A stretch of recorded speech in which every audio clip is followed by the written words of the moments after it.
Nak buat promosi pula, nak kena buat konten. Fasiliti seterusnya perlukan studio.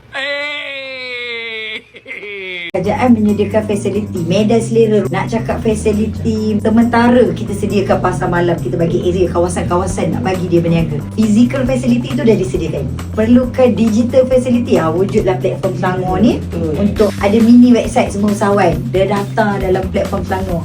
Harap sangat dapat gunakan fasiliti ni untuk terus dapat buat konten, untuk promokan perniagaan lain. Itulah kenapa MBPJ jadi keutamaan. Objektif yang pertama adalah nak membantu sebenarnya usahawan terutama di kawasan Petaling Jaya. Objektif yang kedua adalah menyediakan fasilitas ni untuk mereka gunakan bagi aktiviti memasarkan perniagaan. Sekarang bila kita cakap pasal teknologi, senang jadi hujung jari. Masuklah di semua media-media sosial, Facebook, TikTok, Instagram dan juga website majlis, boleh dapatkan dekat situ untuk tempahan mendapatkan studio. Buat masa sekarang bulan 1 hingga bulan 6 kita berikan secara percuma sebab kita nak createkan ramai awareness mengenai kewujudan studio ni.